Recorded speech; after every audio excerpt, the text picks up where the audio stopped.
I'm afraid I've got some bad news. I knew it. I love when he does that. Wrestling has more than one royal family.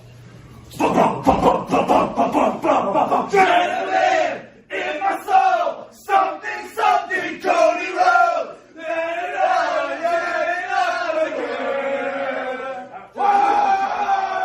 I'm the tribal chief around here. Yeah, you see me, the tribal chief. That's right. Time. But let me go ahead and tell you. Shut your bitch ass up. Hello, ladies and gentlemen. Welcome to episode 488 of the Hoots Podcast here on this Friday, October 24th, 2025. It's truly the nefarious one, the one and only Brother Adam, a.k.a. Joshie Lopez. Make sure to do your boy a quick favor and hit the like button and smash that beautiful subscribe button if you're checking us out on YouTube at the Hoots Podcast. Right now, we're over 700 subscribers. I think each and every single one of you, I've been seeing the growing, increasing of subscribers over the past couple of weeks, and it's really been really nice to see.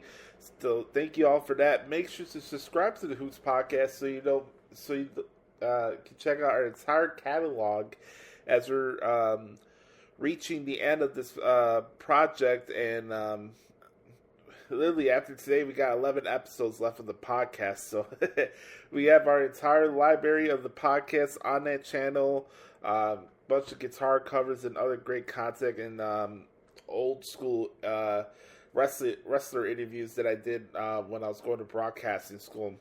I'm Joshie. Hit me up at X if you like, at the Hoots Podcast. I'm on Twitter. No, my bad. I'm on Instagram at Joshie Lopez Music on Instagram.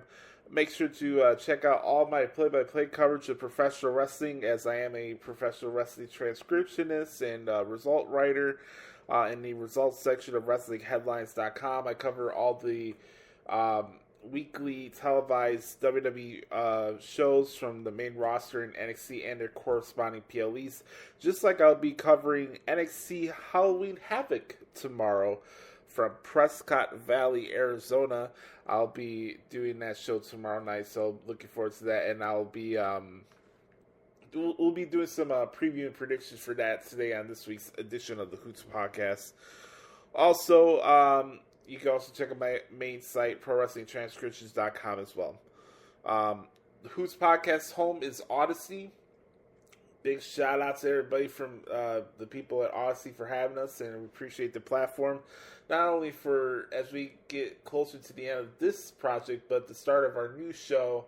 We're going to talk a little bit about what's to come in the monologue here. But I do have a new show that I'm working on, and a new project that I'm going to be starting once we get past episode 500.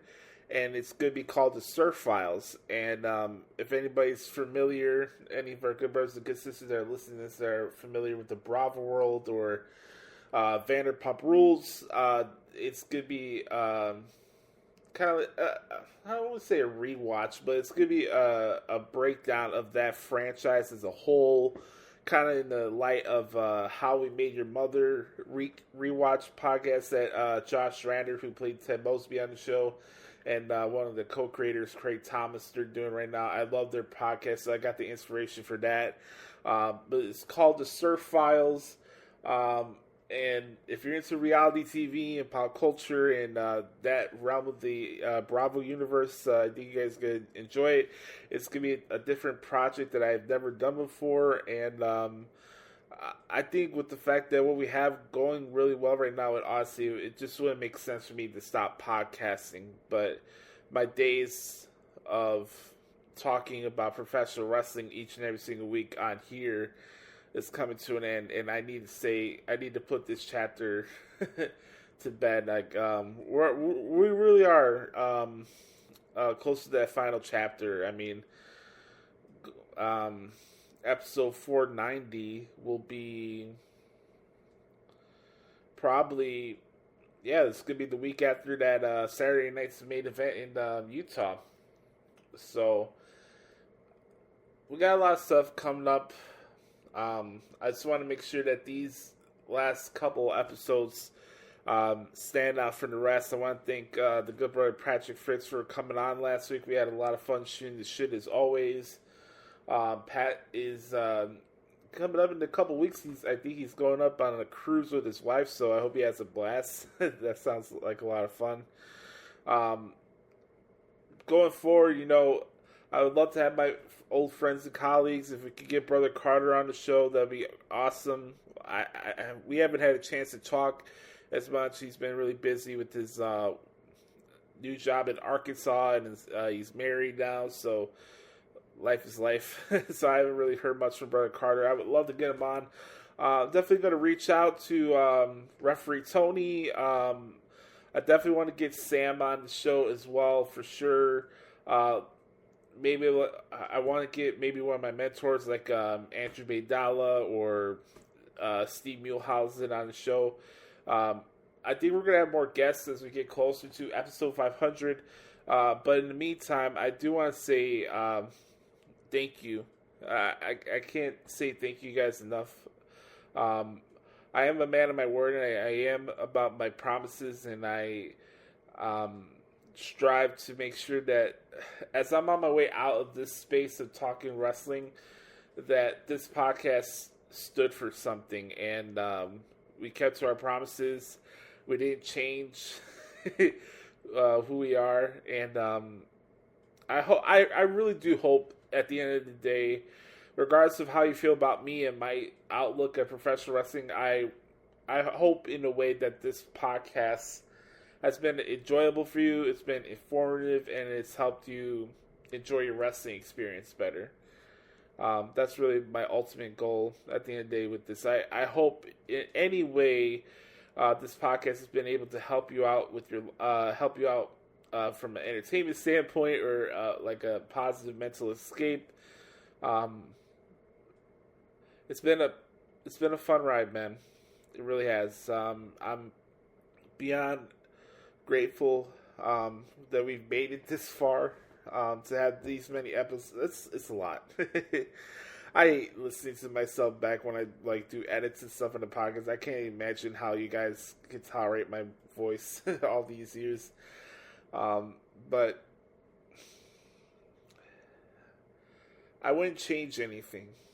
I'm proud of what the show has represented. I'm proud of what we've been able to accomplish.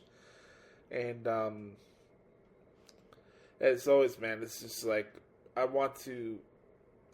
I struggle with self-doubt sometimes, and I wonder sometimes if I failed you guys over the years. I don't know. Maybe I'm just talking out of my ass. Maybe you guys feel the other way, but when it comes to the show, I struggle with that sometimes, whether I feel like I'm a failure because the show didn't take off like a cheap heat. Like, it's not a knock on them.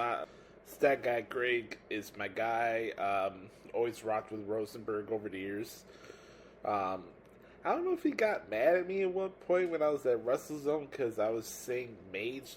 There was a time where I was like live tweeting. They wanted me to like live tweet a Monday Night Raw or something like that at the time, and I put out Mage, I guess, or something, and somebody was like, "Oh, is that Rosenberg?" He's like, "No, that's probably me."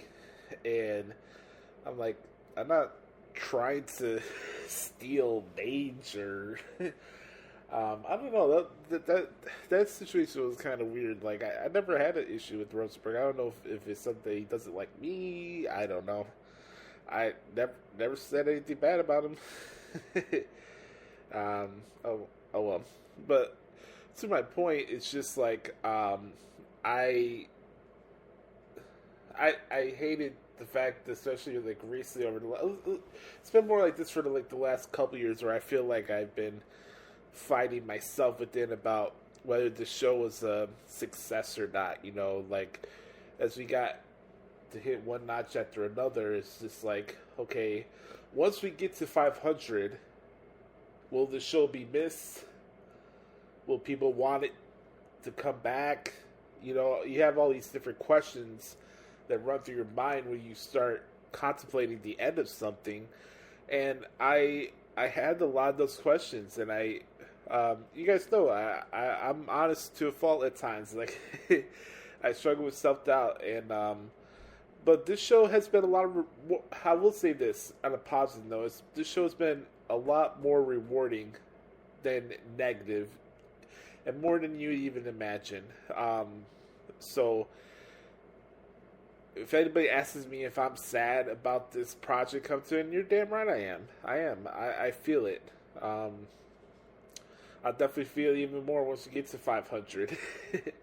And, we haven't really done a lot of video editions of the podcast recently, but I do think that when we get to episode 500, that last episode, we will do video, so you guys will get to see me. And I may be emotional wreck that night, but it is what it is, man. We got 2 months left of 2025 coming up. I don't know whether or not the last episode of this podcast will be before New Year's or the week after New Year's. I think it was supposed to be January 8th, which was going to be the last episode. But that we got 12 weeks from today. So this is 88. 89 is next week, and then all through November. Yeah, so probably almost to the halfway point of January will be episode 500. So be on the lookout for that.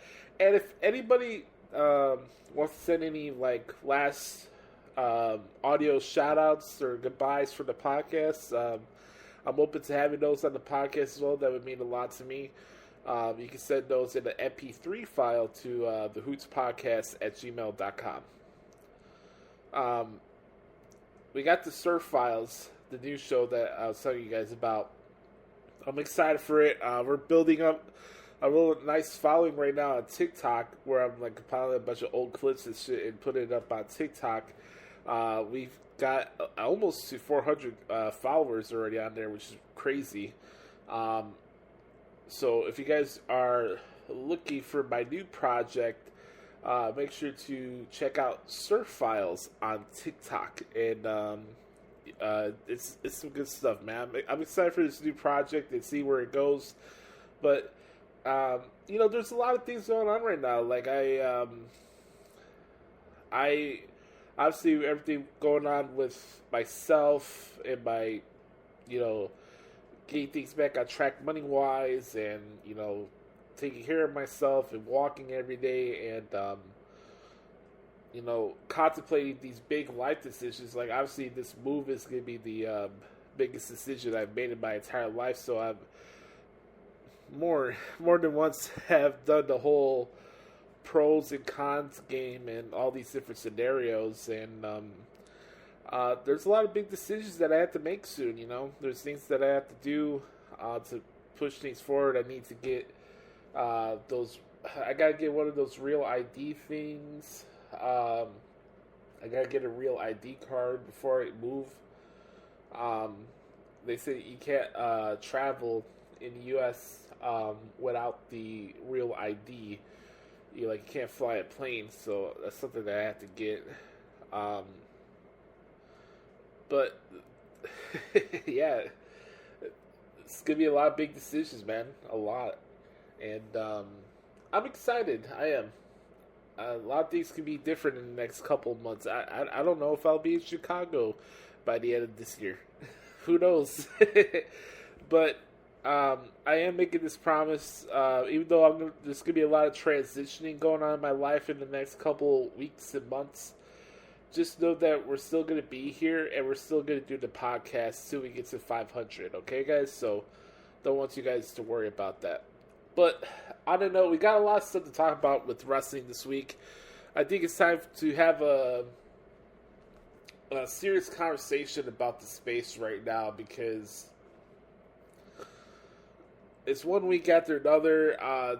What I saw this past week after we were done recording for the reporting end of Wrestling Observer almost made me want to pull my eyes out last week.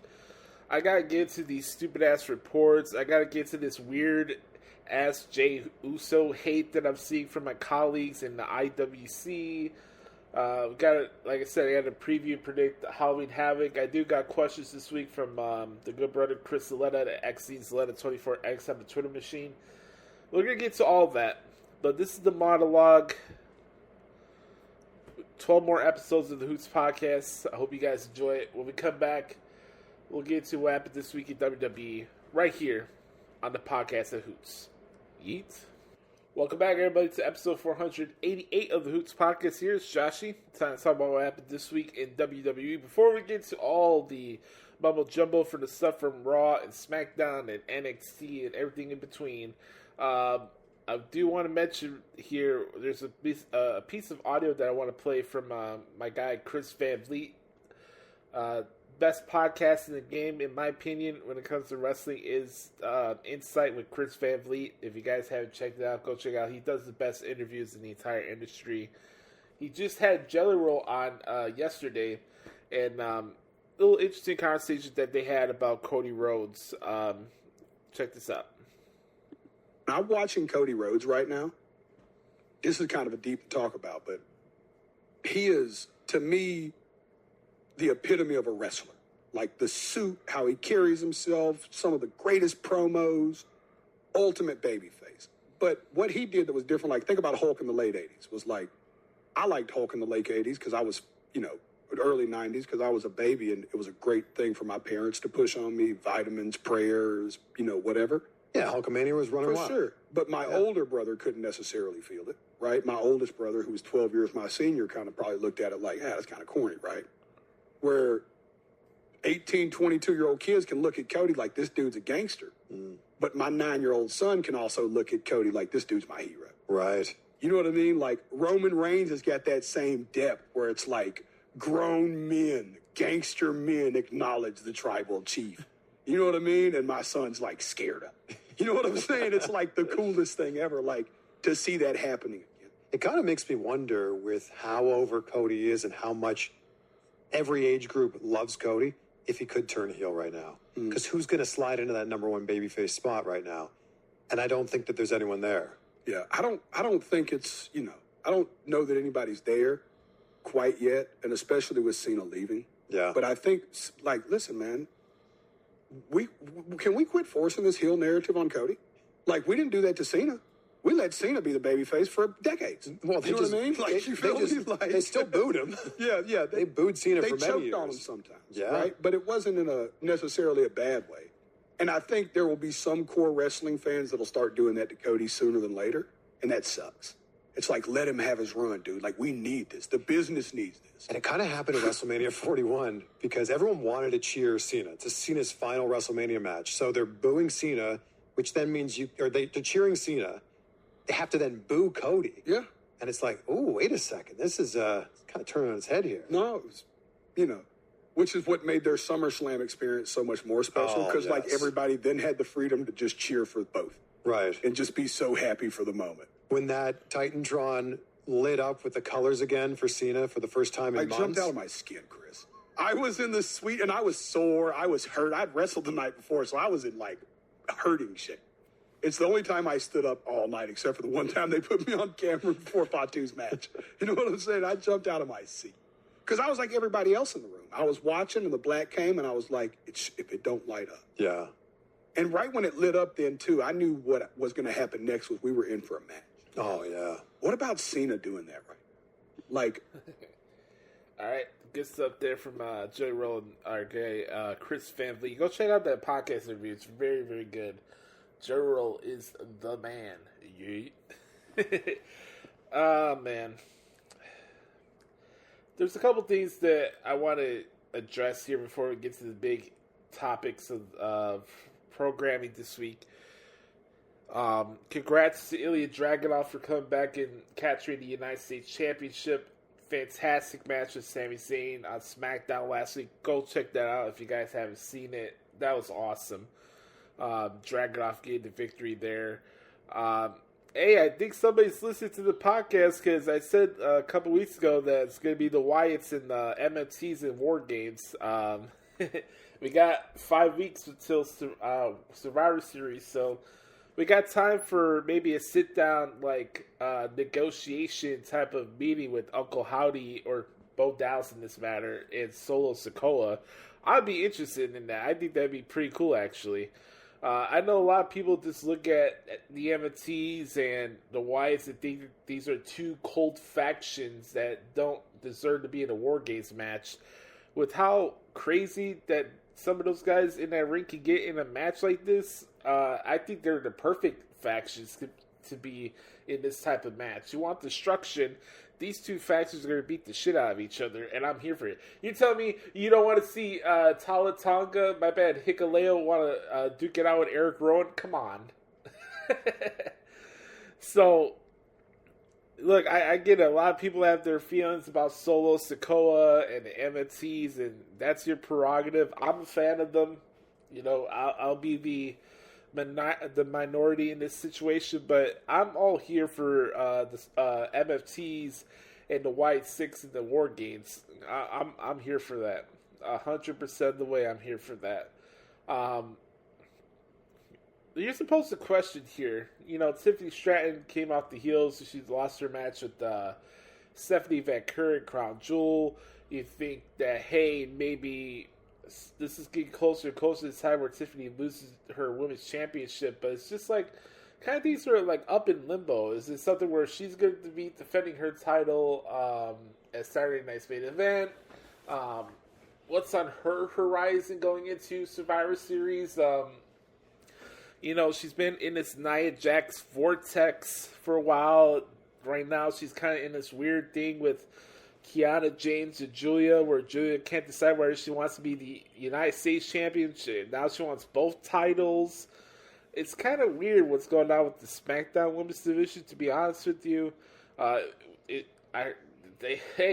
Meltzer said, hey, Tiffany Stratton's going to fight Jade Cargill again at Saturday Night's Main Event. Well, with the rate that Seltzer is missing these days, I don't know. Shit. Man, like, Meltzer, man, you are a freaking clown. Let me get into this before I forget, because sometimes this is what happens when you record a wrestling podcast, and you feel like you have everything that you want to say, and then you, like, something pops up in your head like 40 minutes after the fact, or 2 hours later. You're like, fuck, why didn't I mention this? Here's the deal.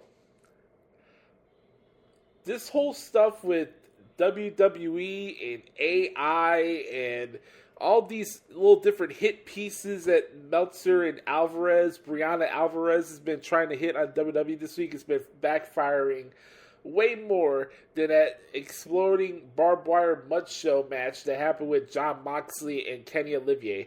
You guys are producing sparklers at this point when it comes to journalism, in my opinion. This stuff with the AI report, and then Seltzer saying that ESPN is upset with WWE because they thought that WrestlePalooza was a flop. Well, that's been debunked. We can keep going on and on and on, and it's like it's really a shame, man. It really is that people still consider and put Dave Meltzer's opinion on not such of a high pedestal because they can't think for themselves. And for my own colleagues, still make excuses for this dude in 2025. I'm supposed to take Dave Meltzer and Brian Alvarez's theories and perspective on wrestling seriously. They're not biased, right? They have no agendas with their criticisms. Oh, he has a defense for Darby Allin this week, and he's like, oh, Darby, you should have listened to bad faith criticism. Are you fucking kidding me? Oh, you should have listened to the grifters. Dude, you're the biggest grifter on God's green earth. Like, what are we doing here? The fact that it's not just the fans, but the fact that my colleagues are still defending Dave Meltzer in 2025 makes me sick. He's part of the problem. It just got to stop. Also, to the fickle universe now that wants to hop on the IWC bandwagon and shit all over Jey Uso. Excuse me, what's more important, your shitty ass opinion that nobody gives 2 F's about, or the people that are in the arena cheering for Jey Uso? You tell me. Because the guy is selling out arenas, doing crazy numbers money-wise with merchandise. Gets probably one of the loudest reactions each and every single week if it's not CM Punk. And, because he won a Battle Royal, and because LA Knight, who was not going to beat CM Punk in the first place, didn't win the Battle Royal. Oh, it's a mistake. Oh, they're shoving Jey Uso down our throat. Oh, Jey Uso sucks. Oh, Jey Uso can't wrestle. Oh, why did Jey Uso get all the opportunities? Oh, I'm so sick of WWE shoving Samoans down our throats. Oh, That's how a lot of you sound like on your tweets and your podcasts and your video shows. That's how a lot of you come off as. And come off as, LA Knight's getting buried. Are we going to sit here with a straight face and you're going to tell me that LA Knight's going to beat CM Punk for the World Heavyweight Championship? And that LA Knight is more unpredictable in this scenario than Jey Uso? Come on. And no, CM Punk and LA Knight is not a fresh matchup because all three of them have been feuding with each other since freaking Clash. Clash in Paris. And now it's at the end of August, and we're almost on to November. So, what do you mean CM Punk and LA Knight is the more fresh matchup? They've been going back and forth for almost 2.5 months now. God, you guys say a lot of this most stupidest shit, man. It's insane. So, here's the deal. Yeah, okay. You want to say, Josh, well, come on. You could have had CM Punk and AJ Styles. Sure, I would love to see that. Doesn't change the fact that CM Punk is not going to lose to Jey Uso or LA Knight. Or how to the fact that this match may not even have a decisive winner.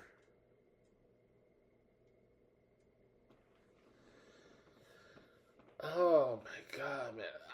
I'm just so tired of this 2013 mindset with my colleagues in this space where it's like we have to live and die with every little single thing that happened on each week's episode. Each week's episode of Raw and SmackDown is a referendum on the entire outlook of where things are going for the rest of the year on the company. We need to have a state of the WWE every single week because this will happen on Raw and SmackDown. This is 2013, 2014 all over again when I first started in this space. It's come full circle. Nothing has changed in the last 12 years in the wrestling media. We all think the same. We all speak out the same jargon from Meltzer and Alvarez. We all think we're the smartest person in the room. And we all talk on both sides of our ass. And guess who suffers along the way? The fans. Because they can't think for themselves either. They're sheep. They're gullible. I'm going to sit here and tell me with a straight face that it's a mistake that LA Knight did not win the Battle Royal.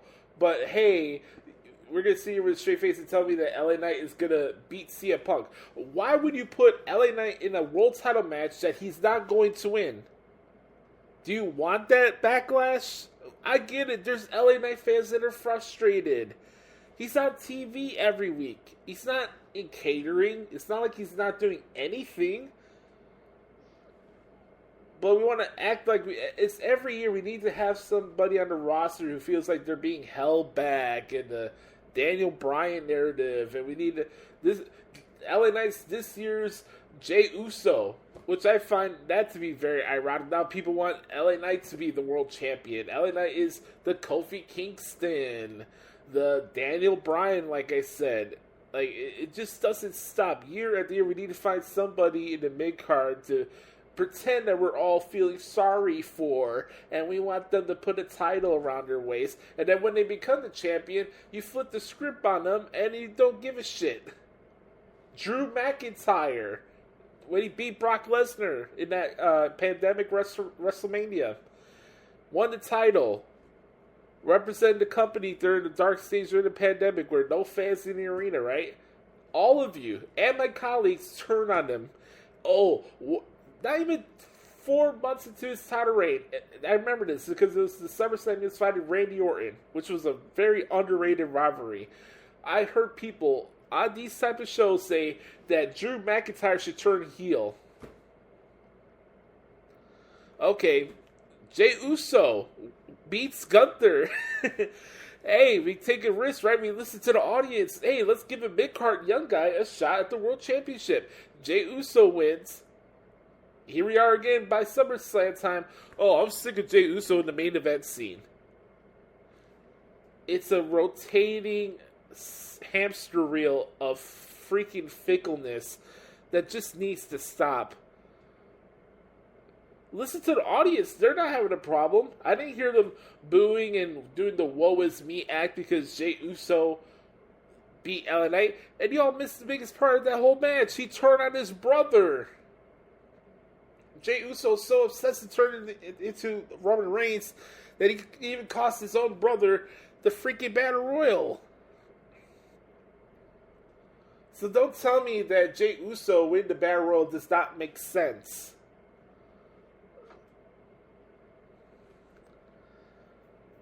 What else do we have to talk about this week? I liked Stephanie Vancouver and Roxanne Perez. I thought that was a good match. The stuff with Paul Heyman and Adam Pearce was really good this week. If you guys haven't seen that, go check that out. Especially their backstage segment, I thought was very good. And Pearce was standing 10 toes down, which I respected because Adam Pearce doesn't get enough respect as a general manager, in my opinion, and he does a great job each and every single week. So props to Pearce for that. That was on Monday for Raw. Did I miss anything for SmackDown? I'm trying to remember. I mean, looks like we're going to get another match of Fraxium and DIY coming up soon, which I'm fine with that. I think that'd be very good. DIY came back to the programming this week. I really like that contract signing with Ricky Saints and Trick Williams. That was very good. That was... which one was that? That was... it was NXT. NXT this week on TV. Very, very good show. Also, if you guys haven't seen it, go check out the promo segment with JC Jane and T. Paxley that kicked off the show for NXT this week. It was very, very good. So coming up on tomorrow night on Peacock, we got NXT Halloween Havoc 2025. This will be taking place at the Finley Toyota Center in Prescott Valley, Arizona. So here's the matches, and we'll do our preview predictions for this PLE right now to wrap up this segment. Let's do it. Let's predict the matches, shall we? All right, here we go. Starting off first, we got Javon Evans and Leon Slater against Mr. Iguana and La Parca. This match was made official this past Tuesday night on NXT. This one is going to be a barn burner. I'm looking forward to this one. So I'm going to go with Javon and Leon Slater to win this match, but that match is going to be a blast. Ethan Page puts his NXT North American Championship on the line in the Day of the Dead match against El Hijo del Dr. Ragnar Jr. I got Ethan Page retaining in that one. The Broken Hardys are back. Yes, Brother Nero and Broken Matt are back to take on the State of Dark in a Broken Rules match for the NXT Tag Team Championships. That's going to be a lot of fun. Got the Hardys retaining in that one. House Hardy will conquer and delete the State of Dark. Yes. This match made official on Tuesday. I want to send our thoughts and well wishes to Sol Ruka. The beautiful Sol Ruka, unfortunately, suffered a bad knee injury during her tag title match with Zara last week with Charlotte Flair and Alexa Bliss. So we hope Sol has a quick recovery. But Zarya will be defending the North American Championship in Sol's honor against Blake Monroe. I got Blake Monroe winning this match, and that's gonna be a good one. That one can steal the show. I'm looking forward to that one. JC Jane against Tatum Paxley for the NXT Women's Championship. I got JC Jane winning. I think the Colleen turns their back on Tatum Paxley this weekend. So I got JC Jane retaining in that one. And then the main event is Ricky Saints against Trick Williams. had a hell of a contract signed this past Tuesday night on NXT on the CW. This match is going to be very good. I'm excited for it. A lot of charisma in this one, and I think Ricky Saints wins and beats Trick Williams to win this match. So I'm going with Ricky to retain over Trick, and then after the match, Ricky Saints get confronted by Oba Femi, and Oba tries to get one more shot at the NXT Championship at Deadline. So on that note, that is NXT Halloween Havoc. I'll be covering that show tomorrow night on WrestlingHeadlines.com in the results section. Go check it out. And when we come back, by the way, folks, that is what happened this week in WWE. When we come back, we'll answer your questions for this week's edition of the Back Porch Q&A session right here on episode 488 of the Hoots Podcast. We'll be right back. Yeet. All right. One more segment to do here on the podcast is Hoots This Week. Time to answer your questions for this week's edition of the Back Porch Q&A session right here on episode 488 of the Hoots Podcast, the number one in your heart. All right, let's do it, ladies and gentlemen. Throw it up. Throw up the X for the good brother Chris Zaletta at XZaletta24X on the Twitter machine.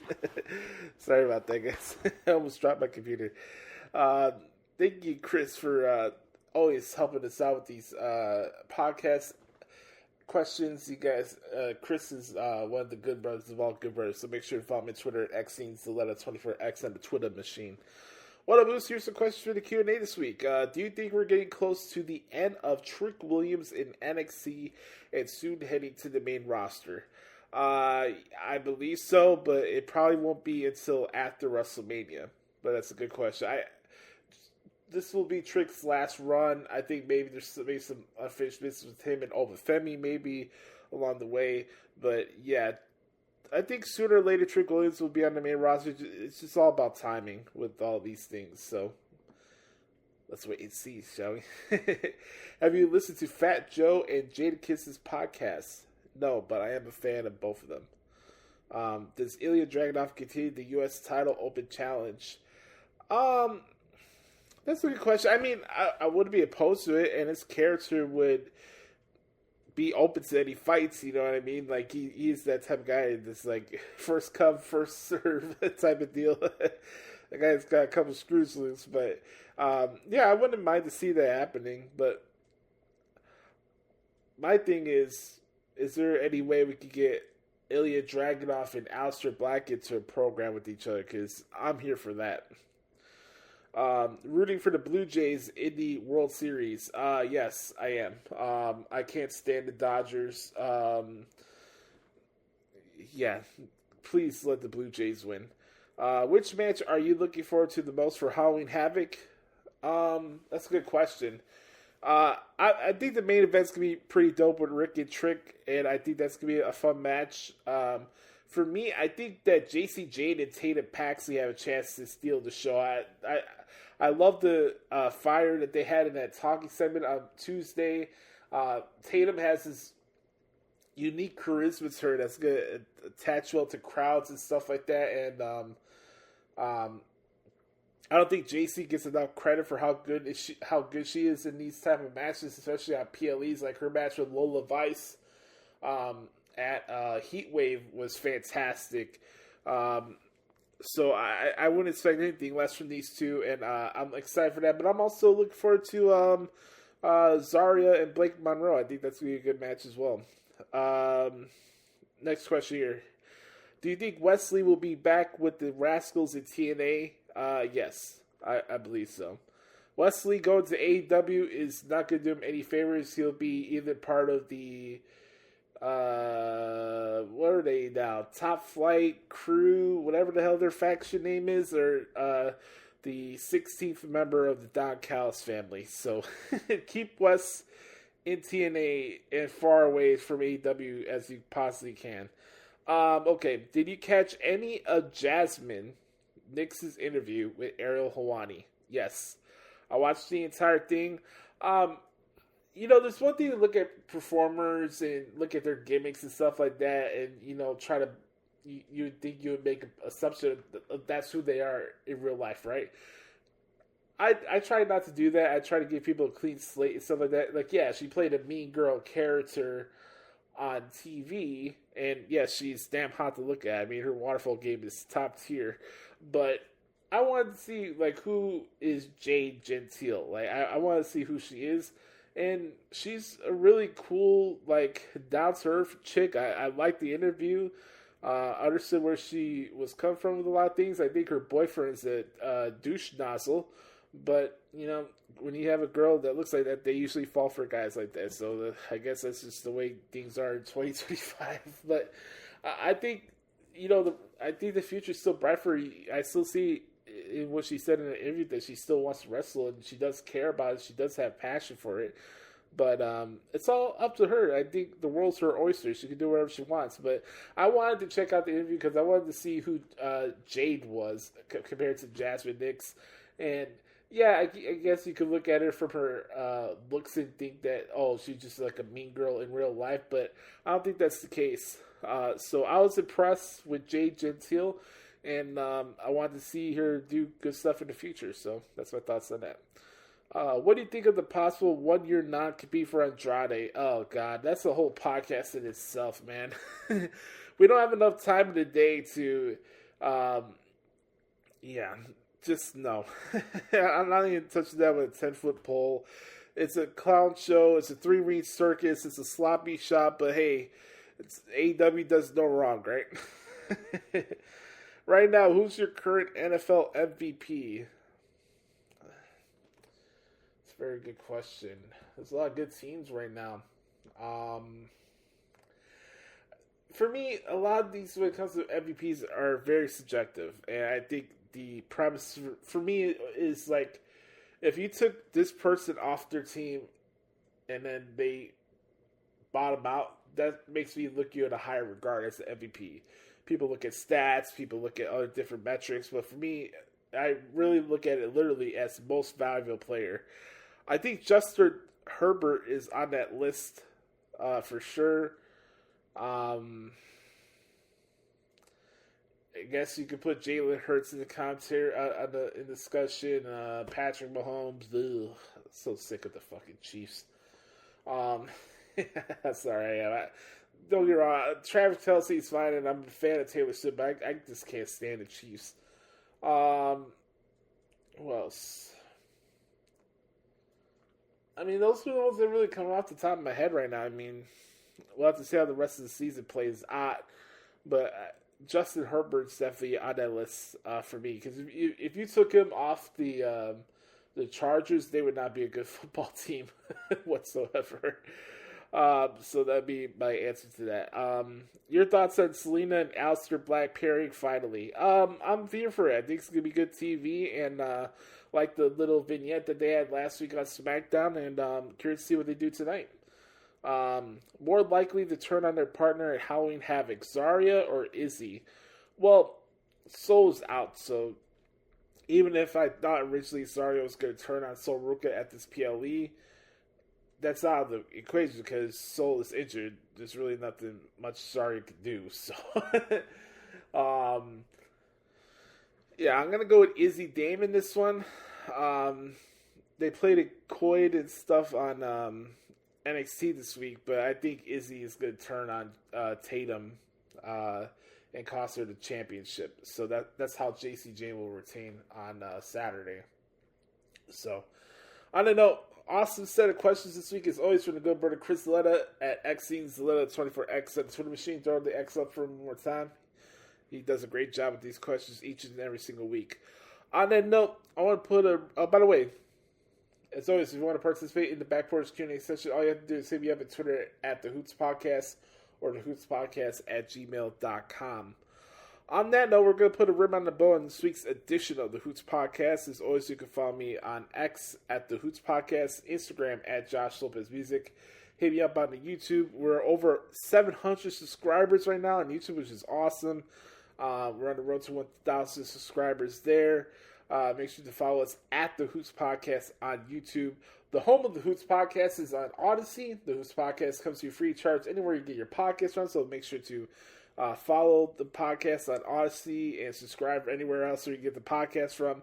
Leave us some reviews. hit me up on social media. Let me know what you thought about this week's episode. Let me know what matches you guys are looking forward to the most when it comes to Halloween Havoc this weekend. Don't forget, as always, to check out my play-by-play transcripts and result pieces in the results section of WrestlingHeadlines.com, as I'll be covering SmackDown tonight and NXT and Halloween Havoc tomorrow. And also check out my site, ProWrestlingTranscripts.com.